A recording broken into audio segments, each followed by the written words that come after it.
नमस्कार शिक्षक साथियों। आज का महत्वपूर्ण वीडियो सभी विद्यालयों के लिए है। हम लोगों ने अपने विद्यालयों में जो अतिथि शिक्षकों की नियुक्तियां की हैं, जो काउंसलिंग के माध्यम से विद्यालयों में पदस्थ हुए हैं, हमारे उन साथियों के वेतन भुगतान की प्रक्रिया भी एजुकेशन पोर्टल 3.0 के द्वारा पूर्ण होना है। इस हेतु सर्वप्रथम उनकी जो पूरे माह की उपस्थिति है वो सत्यापित की जानी है। उनकी जो उपस्थिति है उन सभी ने ई अटेंडेंस के माध्यम से लगाई हुई है।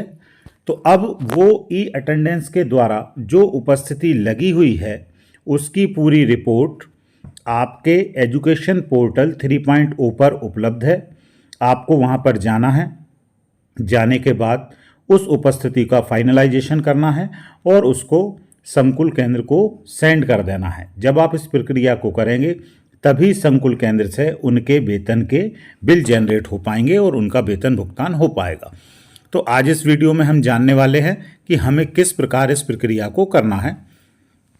तो इसके लिए साथियों हमें सबसे पहले अपने विद्यालय से एजुकेशन पोर्टल 3.0 को लॉगिन करना है, जो हमारे विद्यालय की आईडी पासवर्ड है उनके द्वारा। जब हमने एजुकेशन पोर्टल 3.0 को लॉगिन कर लिया तो लॉगिन करने के बाद जब आप लॉगिन कर लेंगे तो लॉगिन करने के बाद इस प्रकार का इंटरफेस आपको दिखाई देगा अपने कंप्यूटर या मोबाइल स्क्रीन पर। यहाँ पर ऊपर सबसे ऊपर जो एरो का निशान है इसको क्लिक करने के बाद पूरा मेनू हमें विजिबल हो जाता है। अब इस मेनू में बहुत सारी स्कीम्स हैं जो धीरे धीरे सब प्रचलन में आती जा रही हैं। इसमें आपको नीचे आ जाना है गेस्ट फैकल्टी मैनेजमेंट सिस्टम, जो अभी आपको स्क्रीन पे दिख रहा होगा। तो हमें यहाँ पर गेस्ट फैकल्टी मैनेजमेंट सिस्टम को यहाँ पर चयन कर लेना है और चयन करने के बाद अब जो पूरा कार्य है हमें यहीं पर करना है अपनी अतिथि शिक्षकों की अटेंडेंस के फाइनलाइजेशन के लिए। तो पुनः यदि मेनू विजिबल नहीं है तो हम तीर के निशान पर क्लिक करके मेनू को विजिबल कर पाएंगे। और यहाँ पर देखिए साथियों, जब हम गेस्ट टीचर वाले पोर्शन में अंदर आ गए तो यहाँ पर 2-3 चीज़ें हमें दिख रही हैं, जिसमें रिलीविंग है, अटेंडेंस मैनेजमेंट है, मैनुअल ज्वाइनिंग है, रिपोर्ट्स हैं। तो हमें अटेंडेंस का कार्य करना है। तो अटेंडेंस मैनेजमेंट जो आइकॉन है इसको क्लिक करना है। जैसे ही हम इसको क्लिक करते हैं इसके नीचे एक सब पॉपअप खुल जाएगा जिसमें अटेंडेंस फाइनलाइजेशन लिखा है। अब हमको इसको सिलेक्ट कर लेना है। इसको सिलेक्ट करने के बाद इस प्रकार से विंडो विजिबल होगी, आपको दिखाई देगी, जहां पर सबसे पहले वर्ग चुनने के लिए कहा जा रहा है। अब आपके विद्यालय में किस किस वर्ग के अतिथि हैं सबके लिए अलग अलग विंडो चयन करके आपको कार्य करना होगा। जैसे आपके यहाँ वर्ग 1, वर्ग 2 या वर्ग 3 जो भी हैं सबके लिए अलग अलग आपको इस प्रक्रिया को दोहराना होगा।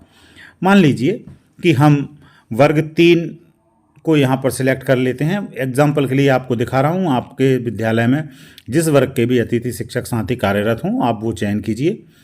उपस्थिति के लिए मंथ आपको सिलेक्ट करना है। जैसे हमें अगस्त महीने की उपस्थिति यदि वेरीफाई करना है तो हम अगस्त मंथ यहाँ से सिलेक्ट कर लेंगे और यहाँ सर्च पे जाके हमको क्लिक कर देना है।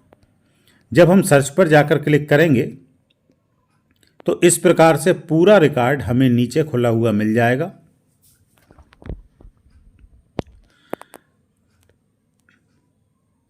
जिसमें सर्च करने के बाद जो रिकॉर्ड खुला हुआ है उसमें शिक्षक कार्य हेतु माह में कुल दिवस, अनुपस्थित दिवस, कुल कार्य दिवस, 1 जुलाई से 20 जुलाई तक कार्य दिवस, ये अलग अलग विंडोज़ बनी हुई हैं। और यहाँ पर देखिए आप, ये इनका डाटा प्रदर्शित हो रहा है।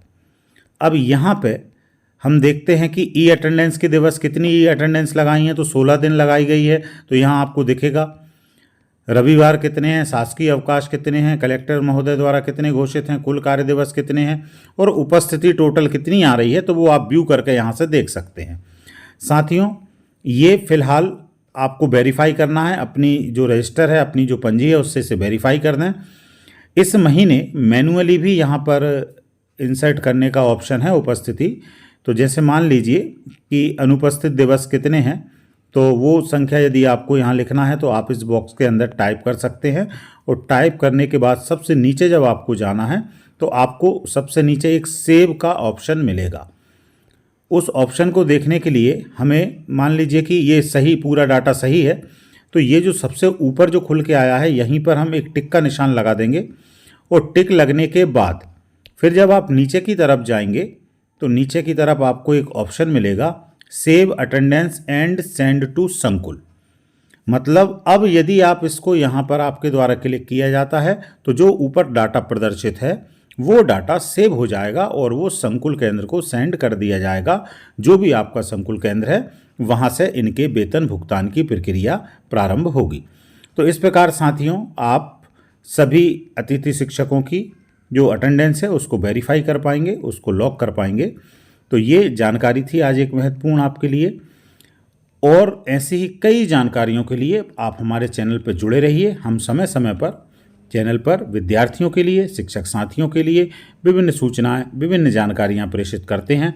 चैनल को सब्सक्राइब जरूर कीजिए, अपने साथियों के साथ शेयर कीजिए। बहुत बहुत धन्यवाद साथियों।